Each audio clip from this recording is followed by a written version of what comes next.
Yesu merhaba አንድ ሰው በዚህ በህይወት ውስጥ እጅግ በጣም ከባድ የሚባለውን ጊዜ እያሳለፈ ነው። የምትሄዱትን እያንዳንዱን እርምጃ ማብራራት እንኳን አትችሉም። ደግሞም በጸለያችሁ ቁጥር ሁል ጊዜ በለጠ ግራ ይገባችኋል። እግዚአብሔር ሆይ ወዴት እየሄድን ነው ትላላችሁ።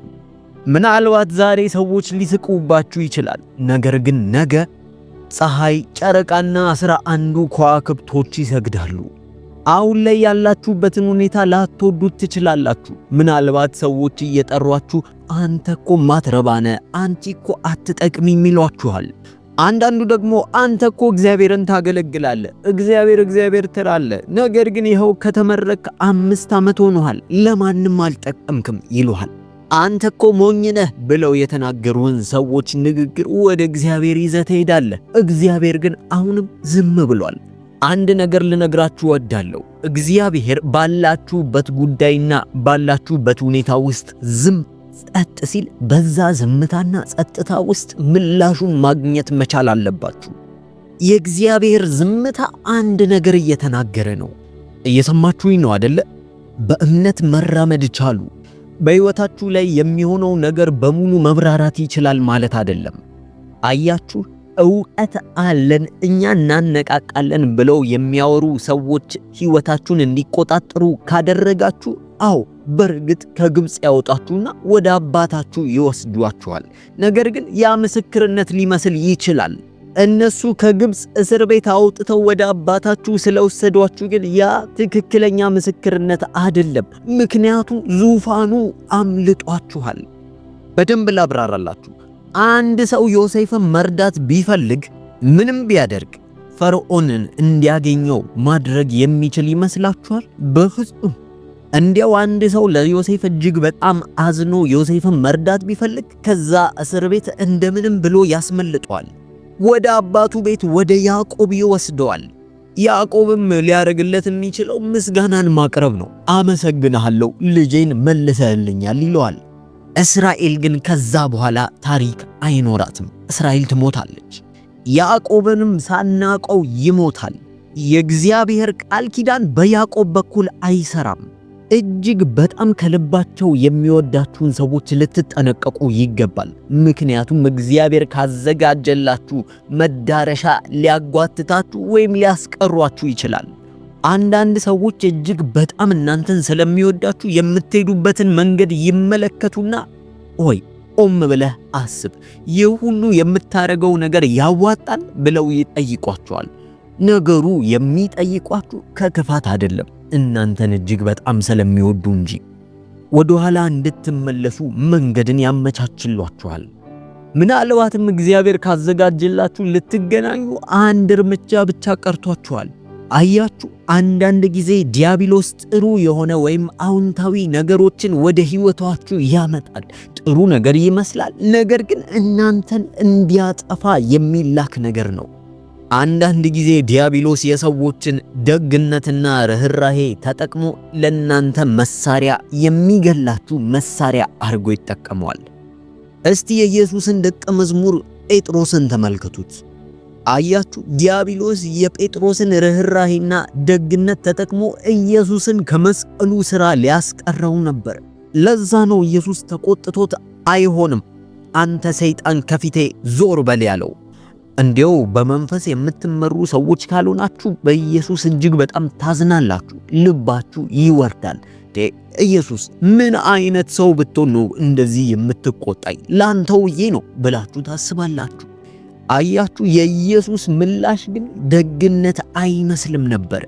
አያችሁ፣ ሰይጣን በሰዓቱ የጴጥሮስን ርህራሄ ተጠቅሞ ኢየሱስ ክርስቶስ የመስቀሉን ሥራ እንዳይሰራ ሊያደርገው እየተጠቀመ ነበር።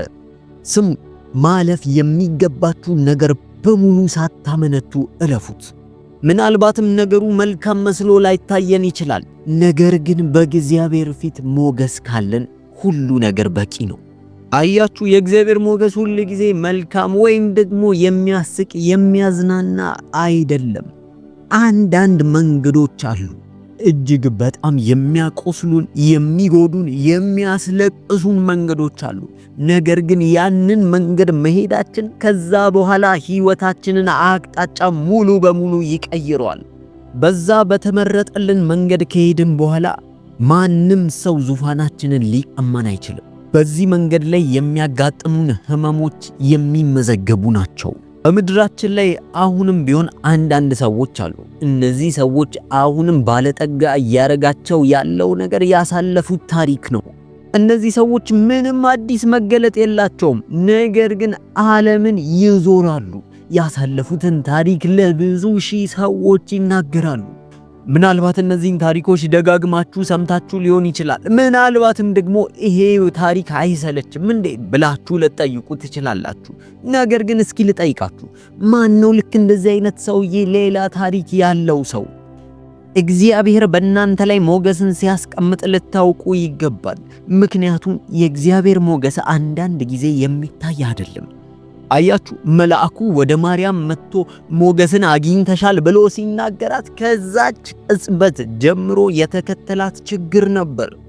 አስቡት እስኪ፣ በሌሎች ዘንድ ከውጪ ስትታይ የሚያስወግራትን ኃጢአት የያዘች ነበር የምትመስለው። እንዴት ለሌላ ሰው ወጣ መንፈስ አጸነሰኝ ማለት ትችላለች? በጭራሽ ሊገባ የማይችል ነገር ነው። እንዲሁም ይህ እንዴት እንደተፈጠረ አላውቅም ማለት እጅግ በጣም የተሻለ ምላሽ ነው። አስቡት እስኪ፣ ለተማሩ ሰዎች፣ እጅግ ትልቅ ለሚባሉ ሰዎች ሄዳ መንፈስ አጸነሰኝ ብላ ስትነግራቸው የማይመስል ነገር ነው። አዎ አርግዣለሁ፣ ነገር ግን አሁንም ድንግል እንደሆንኩኝ አውጃለሁ ብትል ማንም አይሰማትም። በመጀመሪያ ደረጃ ሰዎቹ እሷ እርጉዝ መሆኑ በራሱ አናዷቸዋል። ምክንያቱም ሳታገባ ነው ያረገዘችው። ስለዚህ እንደዚህ አይነት ነገሮችን ማለፍ የሚቻለው ዝም በል ማለትና በጸጥታ ውስጥ ብቻ ነው። በቃ እግዚአብሔር ምስክሯ ከሆነ በቂዋ ነው። ለድንግልናዋ ግዴታ ሌሎች ሰዎች እንዲያረጋግጡላት ግድ አይላትም። በደንብ ተመልከቱ። አንዳንድ ጊዜ የእግዚአብሔር ሞገስ ልክ እንደዚህ አይነት ሞገስ ነው። አንዳንድ ጊዜ ችግርን የሚያመጣ ሊያስወግራችሁ የሚችለውን ነገር ሞገስ ብሎ ይጠራዋል። አናጺ ሆናችሁ እጮኛ አጭታችሁ ከዛ በኋላ ልታገቧት እየተዘጋጃችሁ፣ ነገር ግን ትዳራችሁ አደጋ ላይ ይወድቃል። ያንን እግዚአብሔር ሞገስ ብሎ ይጠራዋል። ሞገስ ብቻ አይደለም፣ ከፍተኛ የሆነ ሞገስ። አዎ ምናልባት እየሄዳችሁበት ያለው መንገድ ሞገስ ይሆን? እያሳለፋችሁት ባለው ህመም ውስጥ እግዚአብሔር እናንተን እየገነባ ይሆን? ምናልባትም በዛ ህመም ውስጥ ስላለፋችሁ ብቻ ወደፊት ላይ ትልቅ ቦታ ላይ የመቆም አቅም ይሆናችሁ ይሆን? አንዳንድ መንፈሳዊ ደረጃዎች አሉ። አንዳንዴ ከፍታ ላይ ለመውጣት ግዴታ በህመም የተሰራ መሰላልን መውጣት ይኖርባችኋል። ከፍተኛው ደረጃ ላይ መድረስ የምትችሉት ያንን መሰላል ከወጣችሁ ብቻ ነው። ምናልባት ህመማችሁ ያንን መሰላል እየገነባላችሁ ይሆን? በእናንተ አይነት መንገድ ማን የሄደ አለ ብላችሁ ዙሪያችሁን ስትመለከቱ ማንም የለም፣ እናንተ ብቻ ናችሁ። እግዚአብሔር እንዲህ ይላችኋል፣ ያንን ደረጃ የሰጠኋችሁ እኔ ነኝ። ያንን እግዚአብሔር ሞገስ ብሎ ይጠራዋል። አንዳንድ ጊዜ የምታካፍሉትን ታሪካችሁን ሰምተው ሰዎች እንደናንተ አይነት ታሪክ ቢኖረኝ ብለው ይመኛሉ። ምናልባትም የናንተ አይነት የጀርባ ታሪክ ቢኖራቸው ክብርን አገኛለሁ ብለው ያስባሉ። ነገር ግን እነሱ ያለፉት መንገድ የተለየ ነው። ሁሉ ነገር አልጋ በአልጋ ሆኖላቸው፣ የትምህርት ቤት ክፍያቸው ተከፍሎላቸው፣ የሚኖሩበት ቤት አግኝተው ነው ያደጉት። ዛሬ ያላችሁበትን ህመም እግዚአብሔር ሆይ ምን እያደረክ ነው ብላችሁ እግዚአብሔርን ልትጠይቁ ትችላላችሁ። እግዚአብሔር ግን ይህ አንተን የማከብርበት መንገድ ነው ይልሃል። ብዙ የማይሰማና የማይገኝ ምስክርነትን እየሰጠውህ ነው ይላል። እግዚአብሔር ለአንድ ሰው እየተናገረ ነው ብዬ አምናለሁ። ዛሬ ወደ እናንተ የመጣሁት ይህንን ታላቅ ምስጢር ላካፍላችሁ ነው። አዎ እውነት ነው። አንዳንድ ጊዜ በህይወታችሁ ላይ እየሆነ ያለውን ነገር በመንፈሳዊ መነጽር መመልከት አለባችሁ። የምትተረጉሙት ነገር በመንፈሳዊ መነጽር መሆን አለበት። ምናልባትም መጀመር የፈለጋችሁት አዲስ ነገር ሊኖር ይችላል። እግዚአብሔር የተናገራችሁ ነገር ልትጀምሩት ትፈልጋላችሁ። ነገር ግን ሰዎች ይመጡና አይሆንም፣ እናንተ ለዚህ ሥራ ገና ናችሁ፣ ብቁ አይደላችሁም ይሏችኋል። እናንተም ተመልሳችሁ ወደ ቤታችሁ ሄዳችሁ እግዚአብሔር ሆይ የቀባኸኝ፣ እሺ ያልከኝ፣ የፈቀድክልኝ እኮ መስሎኝ ነበር ብላችሁ ታለቅሳላችሁ። እግዚአብሔር እንዲህ ይላችኋል፣ ያ የኔ ሞገስ ነው። ይኸውላችሁ አሁን በሕይወታችሁ ላይ ያለፋችሁት ያለው ነገር የእግዚአብሔር ሞገስ ነው። በዛች ትንሽዬ በምትመስል ምስክርነት ውስጥ ብዙ ሰዎች እናንተን ለማግኘትና ምስክርነታችሁን ለመስማት ይፈልጋሉ። አንዳንድ ጊዜ ለቅባታችሁ አይደለም የሚፈልጓችሁ፣ ይልቁንስ ያለፋችሁበትን መከራ እንድታካፍሏቸው ሲሉ ይጠሯችኋል። ሕመማችሁ በንጉሶች በነገስታቶች ፊት ቆማችሁ እንድታወሩ እድልን ይሰጣችኋል። እያንዳንዱ ክፉና አሉታዊ የሚመስሉ ነገሮች በሙሉ ከዲያብሎስ ነው ማለት አይደለም። ይህንን ለማወቅ የመለየትን ጸጋ ልንጠይቅ ይገባል። ዮሴፍ በጉድጓድ ውስጥ ተጥሎ ነበር፣ እግዚአብሔር ግን መንገድ ነው ይላል። እንዴት ነው አንድ ደረቅ ጉድጓድ ውስጥ መጣልን እንደ መልካም እንደ ጥሩ ነገር መመልከት የሚቻለው? ይህ አልበቃ ብለው ወንድማቸውን ከጉድጓድ አወጡና ወደ ግብጽ ለሚጓዙ ነጋዴዎች አውጥተው ሸጡት። የትኛው መልካም የተባለ ሰው ወደ ግብጽ ሊወስደው አይችልም ነበር። ግብጽ ግን የሱ መዳረሻ ነበር።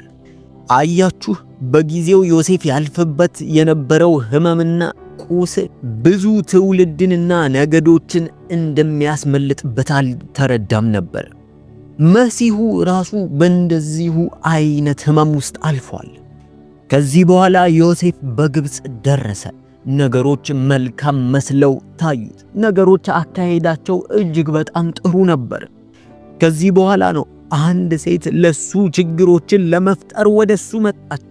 ምናልባትም ዮሴፍ አንድ ቀን በፈርዖን ልደት ላይ አንድ እስረኛን ይለቃሉ ወይም አንድን ባለዕዳ ይለቃሉ ብሎ በተስፋ እየተጠባበቀ ነበር። በዚህ መሃል በታማኝነት ውስጥ አንድ ሴት መታ በውሸት ከሰሰችው፣ ወነጀለችው። አለቃው የነበረው ጲጢፋራም እጅግ በጣም ተናደደበት፣ ተቆጣ። አያችሁ፣ ከመከራው በኋላ ግን የሚመጣ ክብር አለ። አንዳንድ ሰዎች ፈገግታቸው ብቻ የእግዚአብሔርን ሞገስ ይናገራል።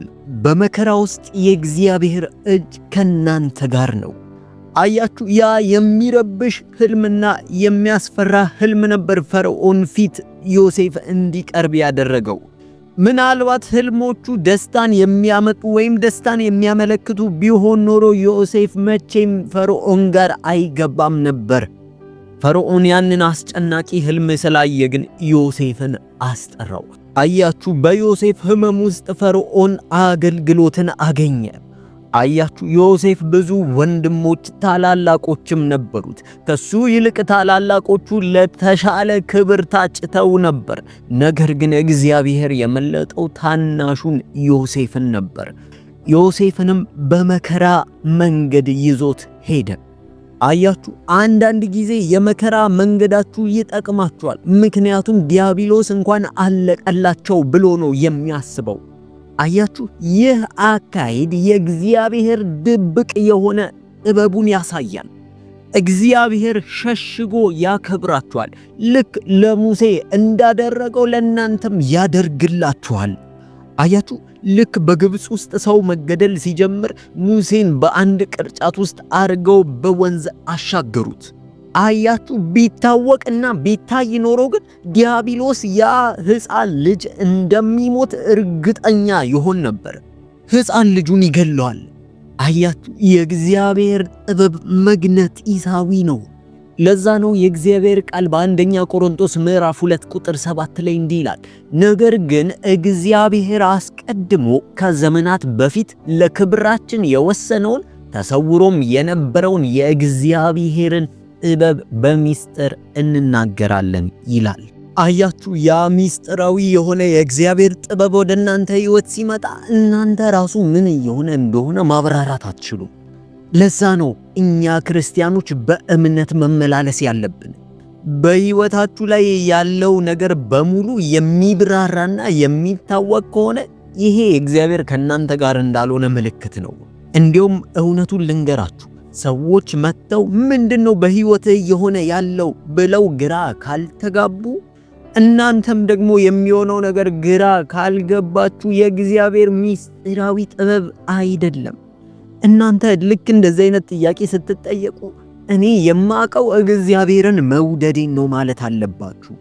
እግዚአብሔር የተናገራችሁን ነገር ብቻ በልባችሁ ጠብቃችሁ ቆዩ። አልጋችሁ ላይ ተኝታችሁ ሰዎች ላይ እጃችሁን ዘርግታችሁ ስትጸልዩላቸው ይታያችሁ። ለሰዎች ለመናገርና ለሰዎችም ብትነግሯቸው ለማመን የሚከብድ ህልምና ራእይ ይኑራችሁ። እግዚአብሔር በህይወታችሁ እየሰራው ያለ ሥራ አለ። ላታውቁት ትችላላችሁ፣ ላይመስልም ይችላል። ነገር ግን በህይወታችሁ አንድ ነገር ይሆናል። በከፍተኛ ሁኔታ የተወደድክ ነህ። በከፍተኛ ሁኔታ ሞገስን ያገኘሽ ነሽ። ህመም ወደ እናንተ ቢመጣ ያ ህመም መጥቶ ቢገፋችሁ ቢገፈትራችሁ አንድ ቀን ፀሐይ፣ ጨረቃና 11 ከዋክብት እንደሚሰግዱላችሁ ወቁ። ወደ ዮሴፍ ታሪክ እንመለስ። ዮሴፍ ጋር ቀላል የሚመስል ነገር በእስር ቤት ውስጥ ሆነለት። አንድ ወይንና እንጀራ የሚጋግሩ ሰዎች ወደሱ ወደ እስር ቤት ወደ ነበረበት ስፍራ ተጣሉ። ሁለቱም በኩል ሰዓት ህልምን ተመለከቱ። ያንን ህልም እንዲፈታላቸው ወደ ዮሴፍ ጋር መጡ። አስቡት እስኪ ዮሴፍ ያንን ህልም ቢፈታውም ባይፈታውም ያ ነገር በእነሱ ላይ መሆኑ አይቀርም ነበር። ነገር ግን ዮሴፍ ያንን ህልም እንዲፈታ የእግዚአብሔር አጀንዳ ነው። ዮሴፍ ያንን ህልም ባይፈታ ኖሮ በምን ይታወስ ነበር? ያ ህልም መፍታቱ ግን መሆን ከነበረበት ነገር ጋር አያያዘው። ይህም ሆኖ ግን ያ ሰው ያንን ህልም የፈታለት ሰው ረሳው። ከ2 ዓመት በኋላ ነው እግዚአብሔር ያ የተናገርኩት ቃል ያየው ህልም ሊሆን ይገባል ያለው። ስለዚህ በማንኛውም ሁኔታ ውስጥ ልትሆኑ ትችላላችሁ። በእምነት ተመላለሱ። በእግዚአብሔር ላይ ተስፋ አድርጉ።